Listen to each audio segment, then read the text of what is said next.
Hello, good afternoon po. Ito na naman po yung yung collection ko. Yan. Naglalagay ako ng asin, saka yung shell ng egg. Tapos ilalagay mo yan sa corner. Yan. Kasama yan, ayan yung mas mabuti po yung tubig. Nakalagay banda sa east. Yan, may tubig sa sa corner. Ito naman yung collection ko ng kahoy na mayroong butas, ibig sabihin tagusan.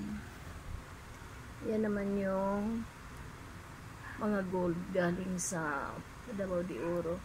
Bato po yan, pero ang niyan ay mayroong gold po niyan. Pag yan po inaano sa ball mill, lalabas po dyan yung gold.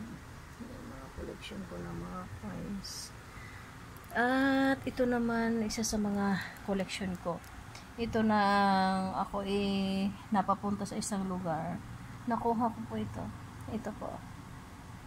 Ito. Kuha po yan. Gustong gusto ko. Kaya ako nilagay sa sasakyan ko. Kasi nga, gusto ko siya kasi meron siyang yung kahoy na yan. Meron kasing nakakapit na para siyang ayan para siyang fish. Yan, diba? Yan, na-amaze ako sa kanya, kaya kinuha ko kaagad.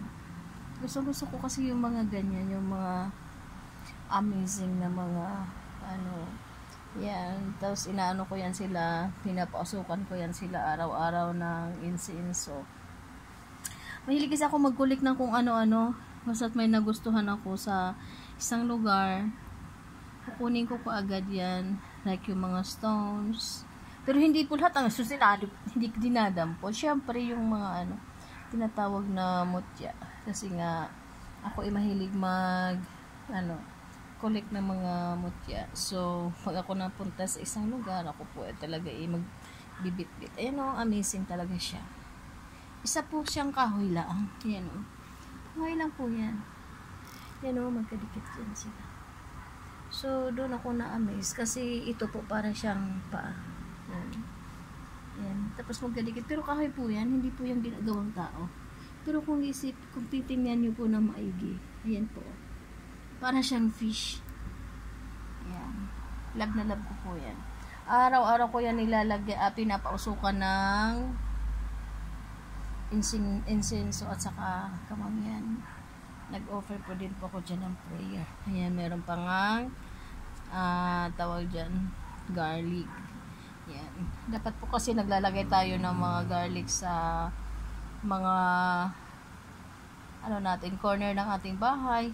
Asin, wag lang po sa wag lang po natin ikakalat sa buong kabahayan. Sa corner lang po. So, nagkataon din naman na itong collection ko na itong hematite na stone nagkasya dito. Yan. So para siyang pools.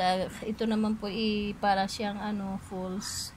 So ang ginagawa ko niyan, araw-araw ko siyang nalagyan na binabasa ng tubig. At yung tubig na po na yan na ginamit ko, ayan ang tinatawag na agua de mayo, which is nakukuha lang natin yan during buwan lang po ng Mayo. Yung pinakaunang ulan ng Mayo, kailangan mag-collect po kayo niyan. Maganda din po kasi ang yun ang tinatawag na agua bendita. Yung unang ulan po ng Mayo po sa bawat taon. So, unang ulan dapat mag-ipon po kayo niyan. I-collect niyo po yan kasi maganda po yan kasi po yan ang tinatawag na agua bendita. So, yan din po ang ginagamit ng mga pare pang yung holy water. Yun po yung agua bendita.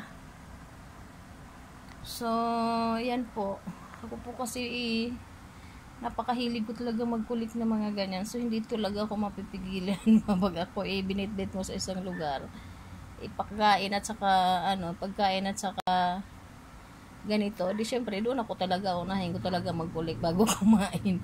Oo, mahilig kasi akong pumunta sa mga remote areas. Pagkatapos niya, bigla ako maglalaho sa paningin niyo. Andoon na pala sa isang banda namumulot ng mga mutya. Kasi ganyan po ako. Tulad niyan, yung hematite na hindi po yung basta-basta po. Ayan po yung puti na yan, hindi normal yan. Talagang gawang kalikasan po yan. So, isa yan po sa mga collection ko. Ganun talaga ako, very ano ako sa kalikasan. Tinitreasure ko po ang lahat-lahat po. Diba? Kasi may mga ano yan sila kung bakit nandito sa mundo. May mga tawag dyan. Matawag yan. Mga purpose. Ganyan lang po. So, pasensya na po sa aking mga collection. Basta, wag nyo na lang akong pansinin. Basta lang po, ay akin lang po i-share para sa munting kaalaman. Thank you.